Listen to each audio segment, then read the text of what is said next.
Bueno, estamos en este momento hablando del asesinato de un líder de derechos humanos muy querido en la región de Ocaña, del Catatumbo, de Jorge Luis Solán. Estamos hablando de que siguen las muertes, siguen los asesinatos. Esta mañana hay conocimiento de una nueva masacre en el Patía, ayer hubo otra masacre en el Bajo Cauca, y estamos hablando de este tema aquí en el Tercer Canal, la voz de los que no tienen voz, la voz de la vida, la voz de la esperanza, la voz de los derechos humanos, la voz de una paz que queremos que se haga profunda y una mirada desde el Tercer Canal progresista de este país. Si ustedes nos están viendo en este momento, estamos hablando con Diana Sánchez, defensora de derechos humanos, que conoce muy bien la situación de los defensores.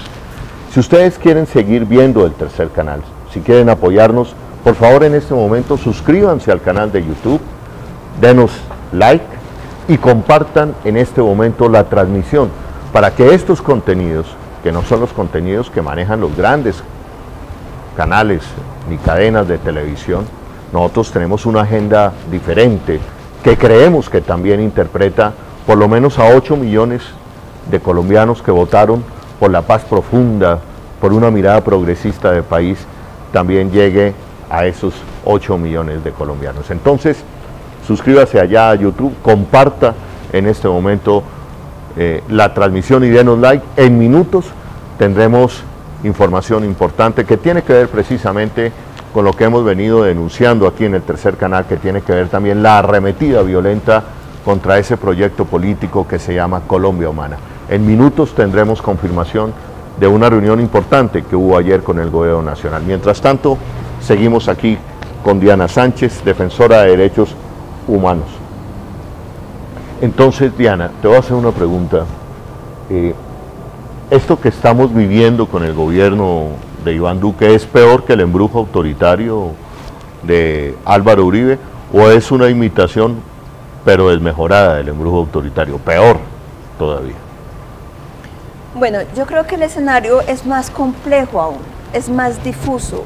Bueno, hay cosas más claras que en el pasado, pero hay cosas más complejas que en el pasado, porque en el marco de los gobiernos de Álvaro Uribe, pues se tenía claro que había unas estructuras paramilitares físicamente ubicadas con unos mandos, con unas estructuras militares, por supuesto que con un apoyo por parte del establecimiento y particularmente de las fuerzas militares. Eso a través de los años se ha aprobado ya en los estrados judiciales, pero se tenía por lo menos un poco de claridad de dónde venían las balas. Y por supuesto también había otra parte del conflicto armado que eran las guerrillas, y entonces en los territorios las personas, la gente, los habitantes tenían un poco más de claridad de cómo estaba configurado y a quién tenían que enfrentar, finalmente también con quién tenían que pelear y a quién tenían que exigirle acciones humanitarias y diálogos humanitarios. Hoy día no. Hoy día los contextos son mucho más confusos, mucho más difusos, a pesar, pues hay unas FARC desmovilizadas, por supuesto, pero lo claro más bien, es que se sabe que el gobierno nacional, a lo mismo que el de Álvaro Uribe Vélez, el actual de Iván Duque, que también está el uribismo al frente de este gobierno, tiene una relación muy fuerte con estos grupos que están en los territorios y está permitiendo su fortalecimiento. Mucha atención, Diana, tenemos información de último minuto en este momento que tiene que ver con ese tema.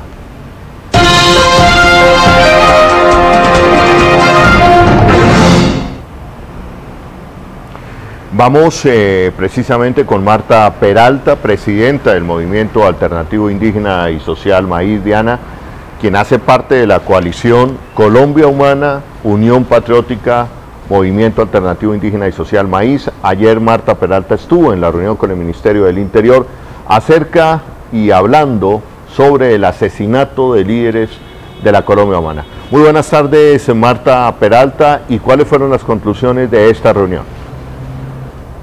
Buenas tardes, Holman. Y sí, ayer mientras nos reuníamos para buscar una estrategia y una propuesta de cómo salvarle la vida, de cómo proteger la vida y la integridad de muchos líderes electos y candidatos de nuestra coalición Colombia Humana con los partidos UP y Maíz. No demoró en terminarse la reunión para que nos anunciaran de que había sido asesinado otro compañero que fue el que lideró la campaña de Gustavo Petro en Norte de Santander, representante de las víctimas. Y es lamentable, porque mientras estamos buscando, es como si hicieran un tiro de fuego, ¿sí?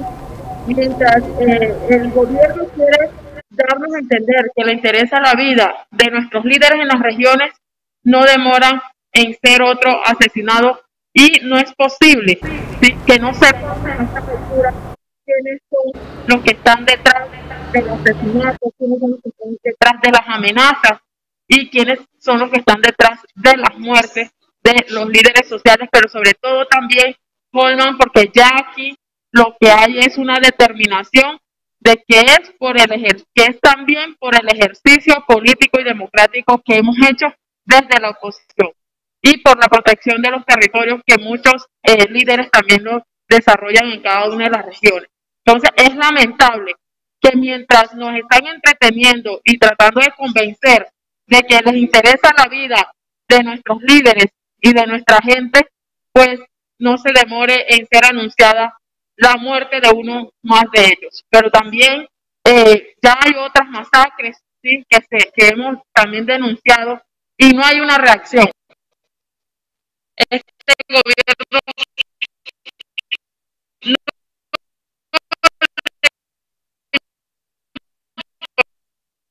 ¿A qué se comprometió, Marta?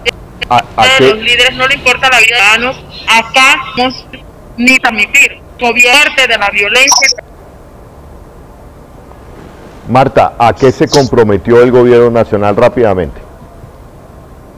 Mira, se comprometió en presentar una propuesta porque el día de ayer no se presentó, no la tenía preparada. El gobierno no estaba preparado para la reunión a la cual fuimos los líderes de la oposición, los movimientos de la oposición. Y era que debía presentar una propuesta de protección colectiva en marco del estatuto de la oposición y no la llevó. Quedamos en que se iban a revisar caso por caso en mesas y eso es lo que precisamente no necesitamos. Hay casos que deben ser de tratamiento urgente, ¿sí?, que no esperan un terreno, que no esperan que haya todo un protocolo y que haya, digamos, todo un procedimiento para llegar a protegerle la vida a nuestros líderes, porque hablábamos que teníamos situaciones de líderes que les llegó el botón de pánico y el chaleco antibalas después de su muerte. Eso ha pasado en el Partido Maíz, eso ha pasado en los movimientos de la oposición. Vamos a revisar caso por caso de los líderes que tenemos amenazados, los candidatos de nuestros voceros, para buscar entre el gobierno y los líderes de la oposición un mecanismo de protección, porque no podemos permitir que a nuestra gente se siga muriendo y que la sigan matando y no pase nada. Bueno, querida Marta Peralta, presidenta del Movimiento Alternativo Indígena y Social, gracias por su tiempo. Sabemos que está también adelantando en este momento gestiones para hacer denuncias de otros líderes en la región que están siendo amenazados en este momento. Marta, muchísimas gracias. Gracias a ti, Holman, y gracias a toda la ciudadanía que se ha atrevido también a denunciar estos ríos de sangre y estas masacres que están ocurriendo en cada una de las regiones. Gracias a ti por siempre estar ahí.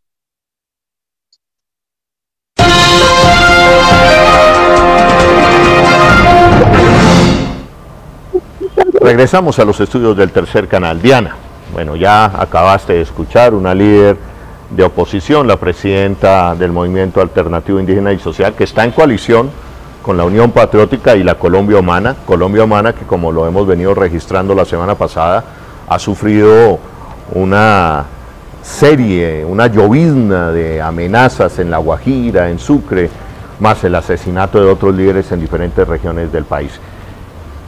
El asesinato del opositor político en Colombia, Diana, bajo este gobierno. Bajo este gobierno es la continuidad del asesinato de la oposición política que es histórica en Colombia. y que había tenido un bajón importante en el país, y pensábamos que ya habíamos superado esa etapa de genocidios y de magnicidios que se presenció en el país, porque con el acuerdo de paz, efectivamente, ese contexto de diálogo entre el gobierno y las FARC, y que se alcanzó también a avanzar con el ELN, y pues también el cambio de actitud de la fuerza pública y del Estado en general, hizo que durante los años 2016, 17 alcanzara a bajar esa violencia. Pero con este gobierno que tiene una vocación, porque el partido de gobierno tiene una vocación de confrontación, tiene un desprecio profundo por otros sectores, tiene un desprecio profundo por los sectores populares, por el movimiento social, por los partidos de izquierda, lo que ha hecho es legitimar y naturalizar esos ataques cada vez que un alto funcionario del gobierno, sea la ministra del Interior, sea un consejero presidencial como Emilio Archila, que lo acabo de hacer, y el mismo presidente, desestiman, descalifican alguna acción, alguna actividad, alguna movilización de todos estos sectores, ya están naturalizando y legitimando cualquier agresión que se haga contra ellos.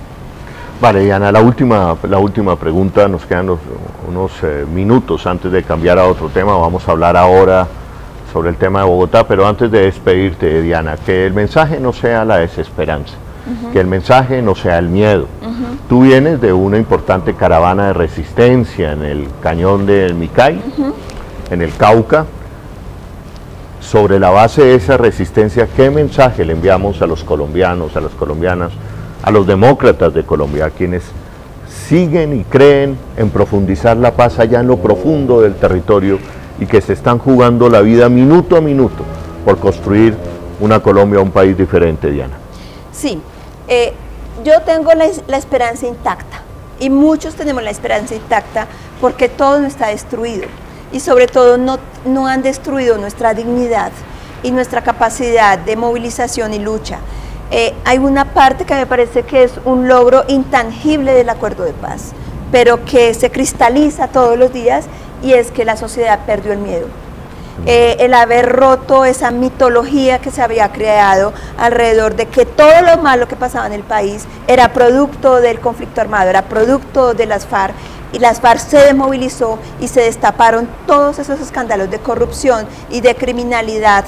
Eso ha hecho que la gente tome más conciencia que efectivamente aquí el problema es de la clase política corrupta, y particularmente la que está en este momento en el poder.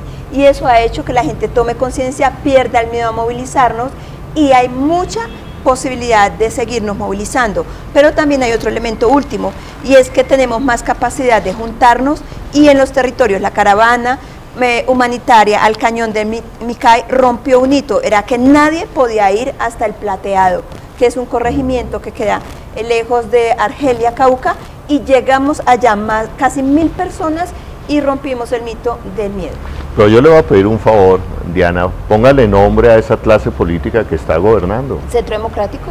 O sea, a diferencia del pasado que hablaban de fuerzas oscuras que se oponían a los procesos de paz y se oponían a que viviéramos en un país tranquilo, hoy tiene la ventaja de que sabemos cómo se llaman, dónde están, y ellos públicamente todos los días en redes sociales, las senadoras especialmente, y todos los funcionarios que salen a hablar todos los días de que hay que seguir en esta conflictividad y despreciar al resto de sociedad. Esos son los que están detrás de todas estas determinaciones criminales. Bueno, ya la escucharon, Diana Sánchez, líder, defensora de derechos humanos, mujer empoderada. Bueno, Diana, muchísimas gracias, y también darte a ti las gracias por esa labor de toda la vida, Diana. Mi reconocimiento también para ti. Muchas gracias. Igual hemos andado en tantas y en tantas montañas que igual seguiremos por todo el territorio nacional.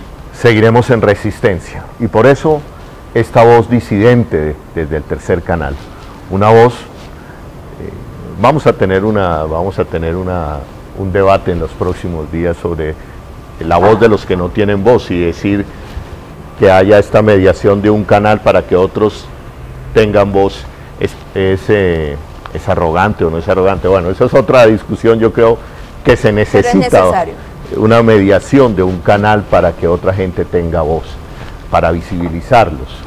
Ojalá, lo ideal, y ha sido la lucha de muchos por democratizar los medios de comunicación en Colombia. No es suficiente decir, tengo derecho a expresarme, porque todos tenemos derecho a expresarnos, pero ¿cuántos tienen el derecho a que se oiga esa expresión? Con la misma fuerza con la que se expresa el poder. No es lo mismo cuando se expresan las comunidades a cuando se expresa la banca, a cuando se expresan los gremios de la producción.